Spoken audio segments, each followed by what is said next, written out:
Промената на имотно-сопственичките односи во Република Македонија по Втората светска војна беше дел од комунистичката транзиција, која од корен ги промени затекнатите односи и состојби во сите сфери на општествено-економскиот живот. Но со актите на првото заседание на АСНОМ, при што особено место има декларацијата за правата на граѓанинот на Федерална Македонија, се гарантираше обстојување на приватната собственост и иницијатива. Президиумот на АСНОМ беше составен од луѓе кои до крај не ја прифаќа комунистичката транзиција. Поголем дел тоа беа демократи кои, и тоа се виде секако и во таа декларација за правата на граѓанинот, ја прифаќа приватната собственост и приватната иницијатива. Во тие моменти од суштествено значење било мобилизирањето на сите слоеви од македонскиот народ за целосното ослободување на земјата, така што Президиумот на АСНОМ решил да ја почитува затекнатата состојба во сферата на сопственичките односи. На третата седница на Президиумот, одржана од 2 до 5 септември 1944 година, на предлог на председателот Методија Андоновченто, за да се избегнат судири додека не се разрешат имотните односи, биле донесени неколку решенија. Решение за запазување на статус-кво на населеничките имоти, со кое се утврдувал неизменет статус на сите бивши населенички земји, рудници, куќи на бегалците и евреите до конечното решавање на ова прашање. Решение за запазување на јавни згради, објекти и институции и предпријатија под германска и бугарска управа, со кое се предвидувало сите предпријатија способни за работа да се стават под управа на Поверенството за народно стопанство и обнова. Понатаму, државните згради, објекти и институции биле ставени под надлежност на НОО.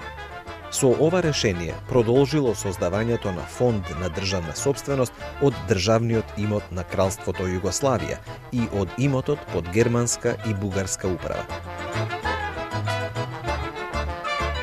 Во периодот од 44 до 40 и до август 44 до декември месец 44 година, овој Президиум на АСНОМ започна да води една самостојна политика која што беше надвор од ингеренциите на Белград. Бидејќи Македонија беше стопански неразвиено подрачје во кое немаше развиени класични капиталистички односи, не постоеше работничка класа, нити буржуазија, заради што Ченто и неговите соработници, кога почна да се врши конфискација на така наречените народни, класни непријатели и така натаму, се спротиставуваа на таквите ригорозни мерки на комунистичката власт, бидејќи во Македонија реално немаше таква капиталистичка собственост, а и она што беше покрупен собственик веќе во текот на окупацијата беше ликвидирано или непосредно по неа. На сојузно ниво била донесена одлуката на Авној од 21 ноември 1944 за премин на непријателскиот имот во државна собственост, за државна управа на имотот на неприсутни лица и за секвестар над имотите кои окупаторските власти присилно ги отудиле. Тоа го означи почетокот на експропријацијата на приватната собственост во цела Југославија. Само неколку дена подоцна, на 25 ноември, Президиумот на Македонија донесе наредба со која се забранува секакви покупко-продажби на недвижими имоти од каков и да е вид, од физички или правни лица до повторно нареждание на Президиумот. Истовремено се забранувало и префрлањето на недвижен имот како подарок, размена или на кој било друг начин од едно на друго лице, а евентуалните трансакции се сметаат за неважни и без правно дејствие. Донесената наредба е акт од извонредно значење, со кој Президиумот сакал да ги оневозможи евентуалните злоупотреби во областа на имотно-правните односи и да ги заштити интересите на државата. Имено воени профитери, шпекуланти, криминални елементи, луѓе кои во текот на војната на незаконски начин се стекнале со имот, сакајќи да ги избегнат законските санкции, прибегнувале кон промена на потеклото на имотот преку негова продажба, размена, подарување.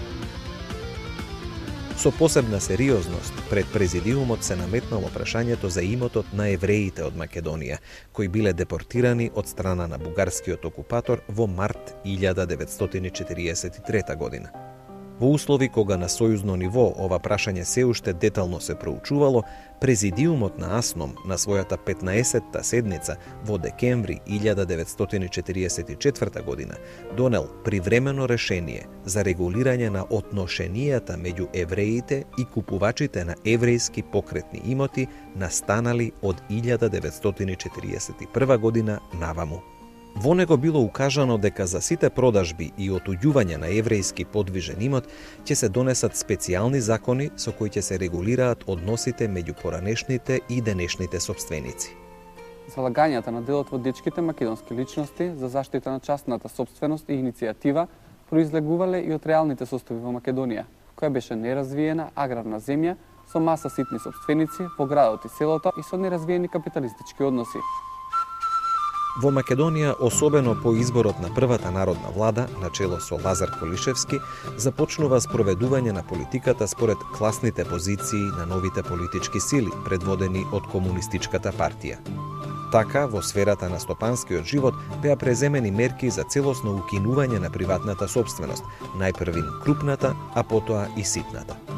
Притоа, промените во земјишната собственост настанале преку спроведување на низа државни мерки, какви што беа аграрната реформа, ревизијата на доделувањето земја на поранешните колонисти и колективизацијата на селото.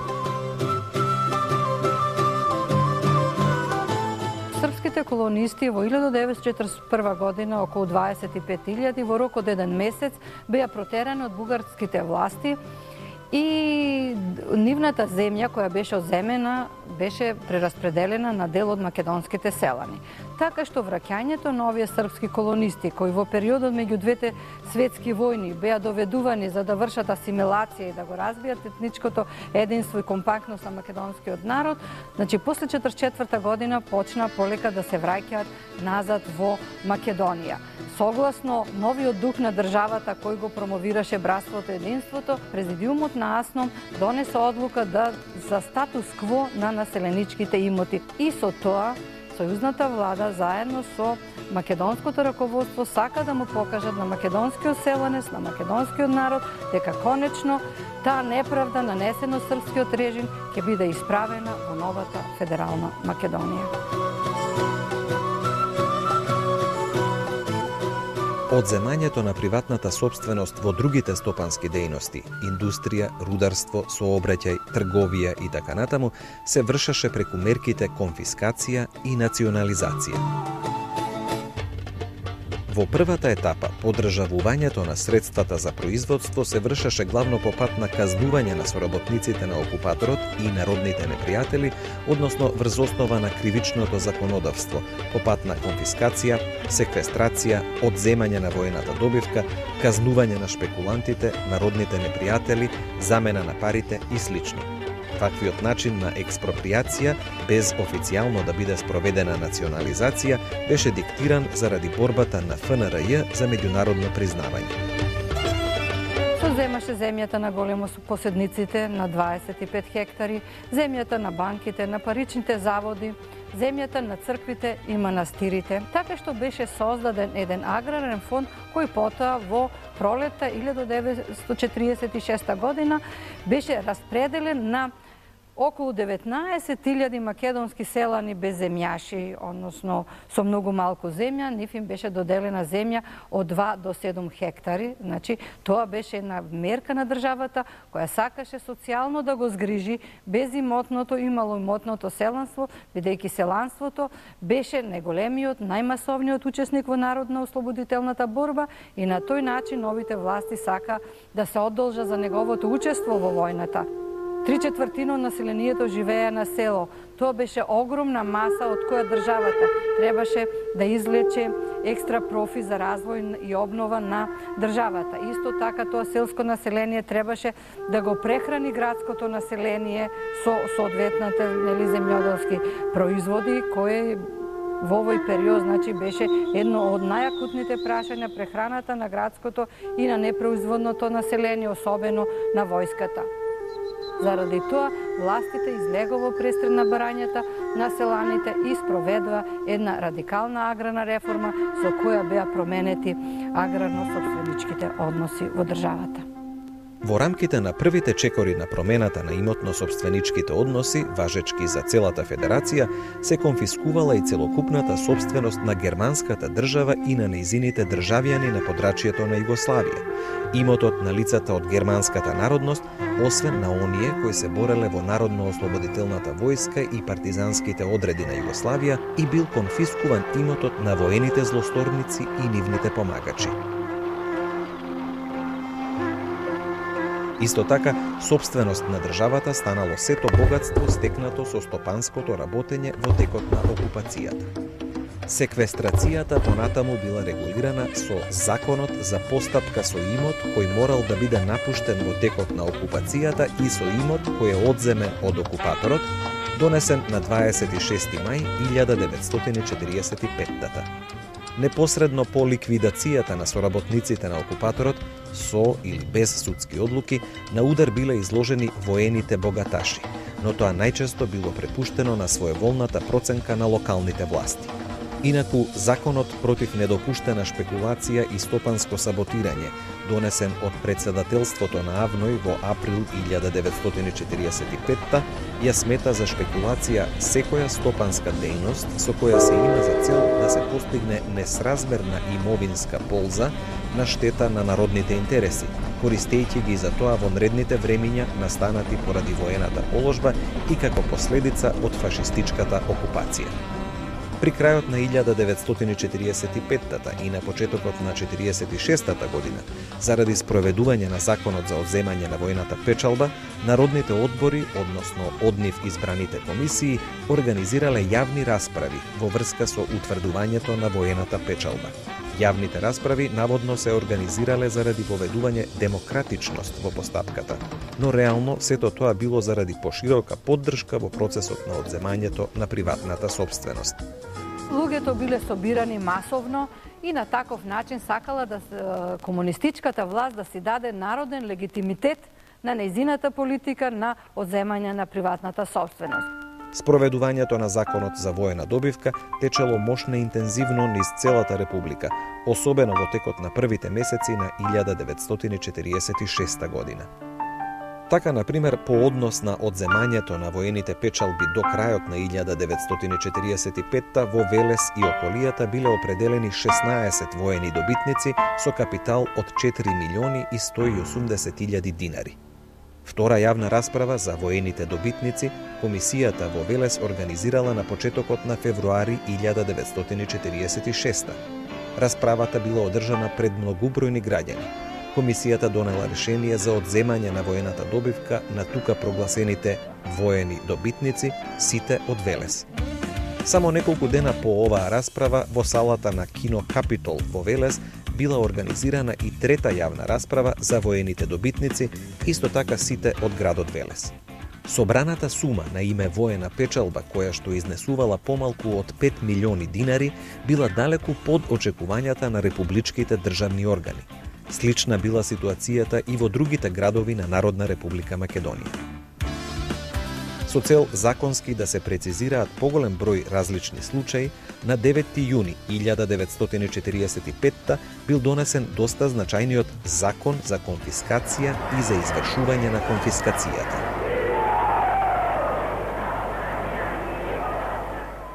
Одземањето на приватната собственост се вршела, односно комунистичката транзиција, низ две многу важни работи. Првата работа беше насилството, кој го вршеше ОЗНА, подосно 46 година УДБА, а исто така големата агитација и пропаганда која беше во служба на комунизмот. Во луѓето се всадуваше свест, односно низ пропагандата се кажуваше дека ова народна власт, дека целата собственост ќе биде на народот, дека тој народ треба безмилосно да се справи со имателите на собственост кои беа класни непријатели. Значи се води една безпредметна класна борба која во Македонија навистина не држеше, бидејќи имаше малку ситни собственици кои требаше да бидат ликвидирани на таков еден драстичен начин какви што ги спроведуваше партиско-полициската држава. Под ударот на законот за конфискација потпаднале сите рудници во Народна република Македонија, во кои бил инвестиран германски капитал. Истовремено било решено сите електрични централи, далекуводи и распределителни мрежи кои служат за општа употреба да преминат во сопственост на Народна република Македонија. Со конфискацијата на имоти на воени злосторници и нивните помагачи во Народна република Македонија биле осудени неколку стотици лица, со што се вршела промена на сопственичките односи. Покрај конфискацијата била спроведена и секвестрација на имотите, кои под притисок на окупаторските власти го промениле сопственикот, а особено на оние имоти кои биле купени од евреите, трагично депортирани во логорите на смртта од страна на бугарските окупациони власти во Македонија. Така, Градскиот народен одбор Битола на 15 ноември 1945 донел одлука за ставање под секвестар на свиларската ткајачница на Атанас Чорбев и синовите. Ткајачницата била купена од евреинот Давид Пардо, а обвинетиот Атанас Чорбев бил осуден на 5 години, бидејќи извршил престап против македонската национална чест. Веднаш по ослободувањето, исто така биле затекнати и одделни сопственици кои стекнале капитал на незаконски начин во текот на војната, односно кои успеале насилно да дојдат до имот со помош на окупаторските власти. Најголемиот број од овие лица биле судени од судот за престапи против македонската национална чест, како и од редовните судови во текот на 1946 година заради активно помагање на бугарскиот и германскиот окупатор, стекнување капитал на незаконски начин и експлоатација на работниците. Казните најчесто биле затвор или принудна работа во различно времетраење, целосна конфискација на имотот и губење на македонската чест со различно времетраење или пак доживотно. Казната се состоела во конфискација на целиот имот и парична казна која во неможност да се исплати се заменувала со принудна работа. Познати се примери кога жртвите биле јавно изложувани со транспаренти во раце или обесени табли околу вратот, на кои пишувало "Јас сум шпекулант, ќе ми суди Народниот суд".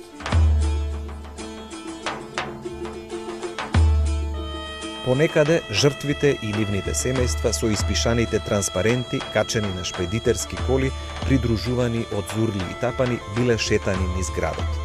При тоа биле организирани викачи кои требало да ја распалат толпата со извици "Смрт на шпекулантите". Се создаваше клима на непријателство и до вчерашните луѓе кои живееле, комши, пријатели, имателите на собственост веќе беа ставени на репресија. Значи, тоа е време кога се спроведува таа филозофија на примитивен егалитаризам. Дури се спроведувала пропагандата ќе биде се заедничко, ќе биде се наше. Ако имаме 2 кошули, едната ќе ја дадеме на комшијата. Значи, таа филозофија на еднаквост на сите стомаци била многу приемчива за овие први години кога народот бил истоштен од војната. Некои државно-партиски и полициски функционери, така наречени народни представници, си ги одбирале куќите на осудените и на ликвидираните и во нив се вселувале со своите семејства. За функционерите, според советскиот образец, се отворале специализирани дипломатски магазини, во кои, како за привилегирани, имало се. Особено е карактеристичен грабежот што бил вршен над имателите на вредности како злато, накит и друго.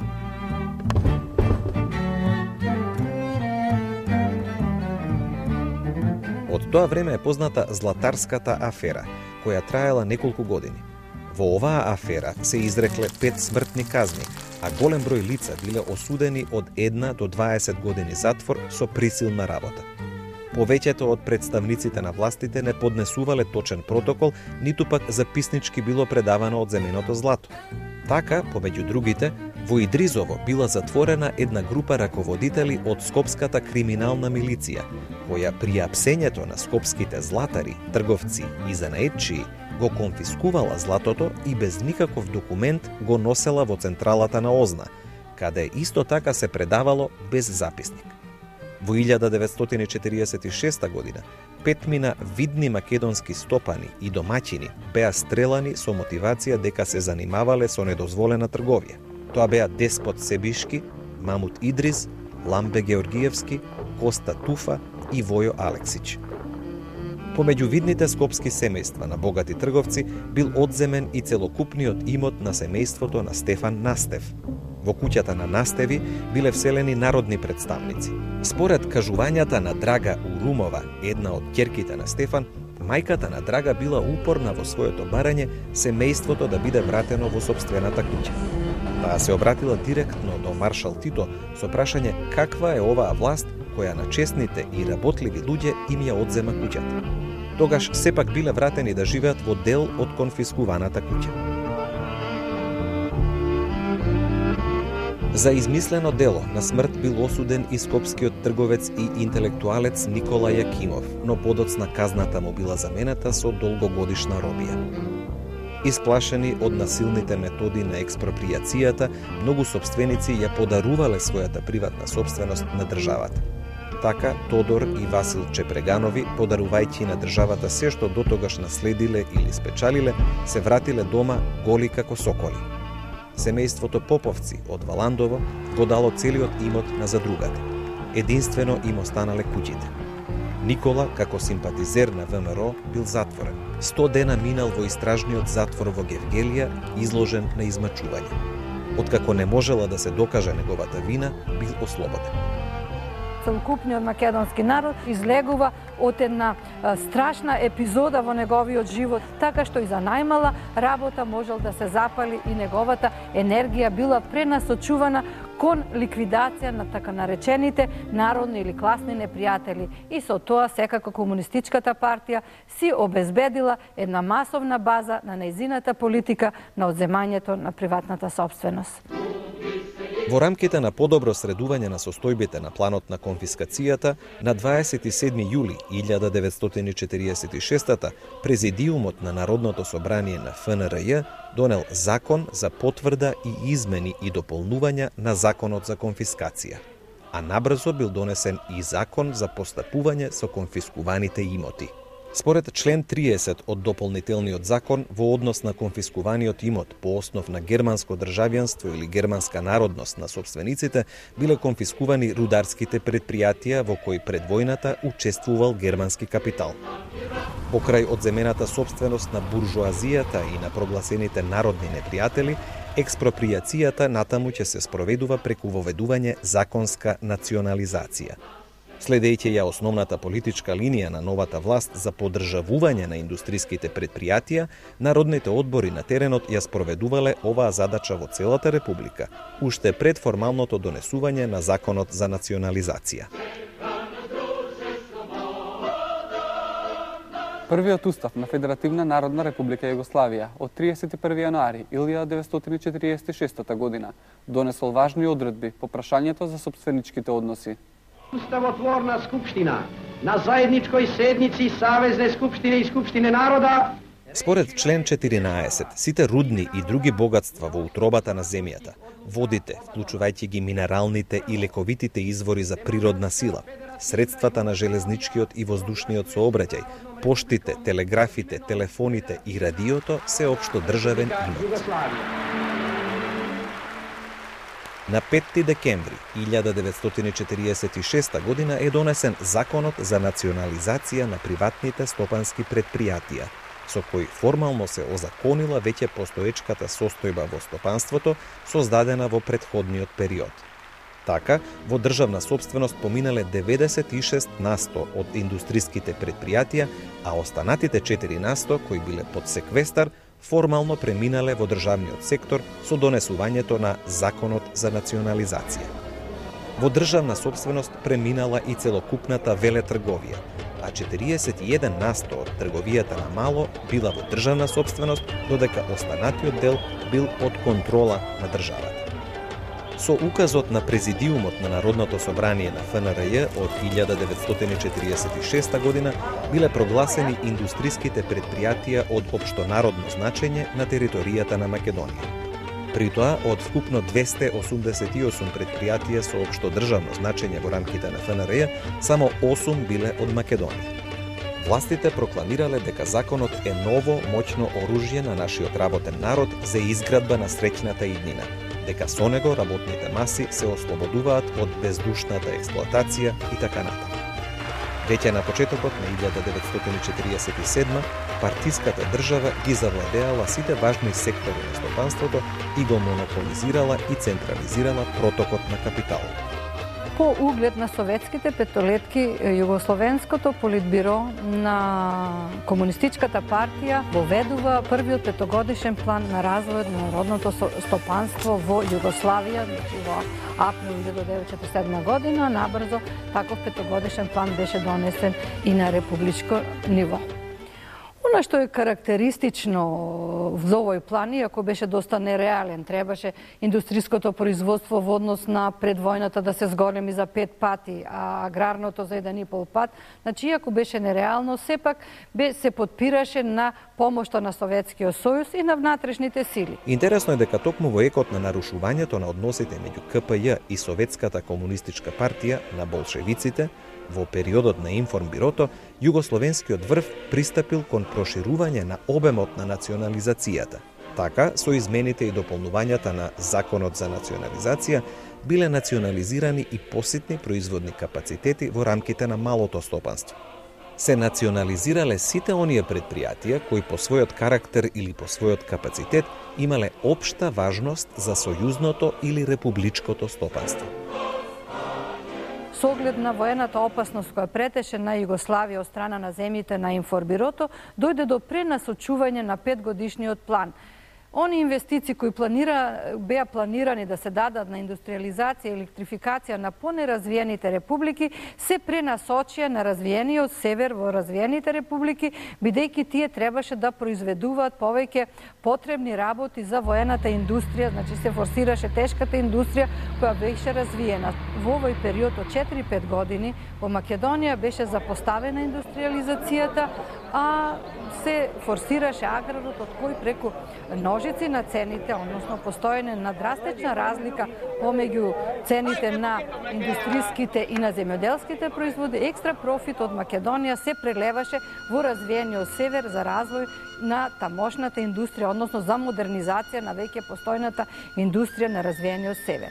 Со тоа се создаде уште поголем јас помеѓу развиениот север и неразвиениот југ. Таа економска нееднаквост можеби ќе биде една од главните причини за распадот на Југословенската федерација. До крајот на 50-тите во државна сопственост се наоѓала целокупната индустрија, крупна и локална, рударството, сообраќајот и трговијата на големо. Додека во останатите стопански области, земјоделството, трговијата на мало, градежништвото, приватната сопственост постапно се ликвидирала преку различни ограничувања и интервенции. Со третиот зафат на национализација биле национализирани 735 станови и 653 деловни згради, како и градежно земјиште во градските населби. Создавањето на државната сопственост и планското стопанство, базирано врз советскиот модел, се спроведувало со тезата да се стигне и престигне.